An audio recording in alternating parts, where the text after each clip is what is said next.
Izay rehetra voasoratra fahiny dia nosoratana ho fianarana mba hananantsika ny fanantenana noho ny faharetana sy ny fiononana avy amin'ny soratra masina. Romana 5:14. Ny tenin'Andriamanitra dia voa tsara ny filazantsara. Ary io tenin'Andriamanitra io, ny tian'Andriamanitra iraikitra ao am-pontsika. Ambarana mpanao salamo fa ao amin'ny bokin'ny salamo, ato am-poko no iraiketako ny teninao mba tsy hamitako aminao. Raha tiantsika ny tsy ho latsaka amin'ny fahotana dia raiketina ao am-po ny tenin'Andriamanitra. Salamo 1:5-5. Fanilo ny tongo sy fanazavana ny lalako ny teninao. Fanilo, jiro manazava ny lala amin'izao vanim-potoana anjakan'ny aizina vokatry ny fahotana izao, amin'ny alalan'ny tenin'Andriamanitra ihany no andehanantsika hitsilovana ny lalantsika. Isaky ny misy fotoana mety dia ianaro ny tenin'Andriamanitra. Ianaro amin'ny teny gasy, ianaro amin'ny teny frantsay, ianaro amin'ny teny anglisy. Ataovy tsianjery izay voarakitra ao amin'ny tenin'Andriamanitra fa hanazava ny saintsika.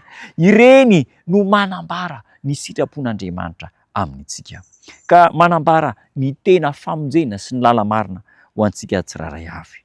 Milaza ny tenany ny soratra masina. Iza le tenany? Jesosy Kristy. Ny mpanompon'ny tompo tsiraray avy dia tokony hanao asa soa tahaka izany. Inona le asa soa? Mandinika ny tenin'Andriamanitra isan'andro. Zao ny ambaran'ny tenin'Andriamanitra ao amin'ny Matthieu 1:20-20. Tsy mbola novakianareo va ny teny ao amin'ny soratra masina? Manahoana ny fahitantsika azy? Efa mba namaky ny tenin'Andriamanitra ve isika? Amin'izao androntsika izao, tahaka ny tamin'ny andro taloha ihany koa, dia avela ireo fahamarinana tena misy aina ao amin'ny tenin'Andriamanitra ka atakalo vinavinan-kevitra sy drafitr'olombelona. Io zany tena manjaka amin'izao fotoana izao. Ny drafitr'Andriamanitra dia soloina drafitr'olombelona. Maro ireo izay milaza, vakiko mihitsy ilay izy, maro ireo izay milaza ho mpitory ny filazantsara no tsy manaiky ny baiboly manontolo ho teny avy amin'Andriamanitra sy tsindrimandry avy amin'Andriamanitra.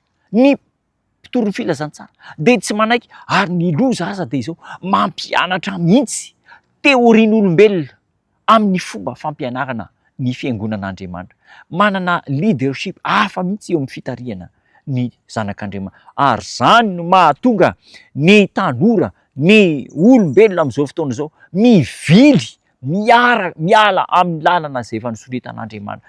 Mila mailo tsara isika mpitarika tanora, mpitarika fiangonana, araka an'Andriamanitra ve ny fomba hitariantsika sa araka ny fihevitr'olombelona? Manao fahamarinany ho ambony noho ny tenin'Andriamanitra izy ireny, ka ny soratra masina izay tena ampianarany dia mifototra amin'ny fahefan'ny tenany ihany, mifototra amin'ny fahefan'ny ry namana, mampieritreritra. Tena indraindray tsika tratra ny tia atao hoe marimaritra iraisana ity dia tia azo ny atao hoe populisme. Manana populisme dia voafidy ho mpitarika, saingy tsy ny fomba tian'Andriamanitra hitariana, hitondrana ny fiangonana sy ny vahoaka no ampiarina fa izay metimety amintsika. Inona no ambaran'ny tenin'Andriamanitra? Potika amin'izay ny mahaizy ny tenin'Andriamanitra. Ary amin'izay dia ny finoana, satria mikorontana ao an-tsain'ny olona dia tsy fantatra intsony izay tokony hinoana. Tokony ho tsapantsika fa mikatsaka hery manaitaitra no tena mahaliana ny vanim-potoana iainantsika. Hery manaitaitra, ka ny mpitarika fetsy dia izao anomeza ilain'io hery manaitaitra io any amin'ny tanora, dia ho foanana tanteraka ny herin'Andriamanitra sy ny tenin'Andriamanitra, ny fahitsiana. Aoka hitandrina isika. Atao kosa izany zavatra izany ankehitriny mba hanolona ny tenin'Andriamanitra. Aoka tadidy mandrakariva anefa fa tsy misy hahasolo ny tenin'Andriamanitra. Mety ho voavaly mandritra ny fotoana fohy ny fahataitairantsika, ny fahalianantsika, fa ho voakosoka ny tenin'Andriamanitra ankehitriny ary amin'izao fotoana izao dia aoka iorina ny finoana, ampitoery ny finoana ary amin'ny alalan'ny tenin'Andriamanitra. Ry mpitarika fiangonana, mpitarika tanora malalo, tario amin'ny tena fitiavana ny tenin'Andriamanitra, fifotorana marina amin'ny tenin'Andriamanitra, ny olona ho taridintsika amin'izay ahatanjam-pinoana izy ireo hivavaka isika.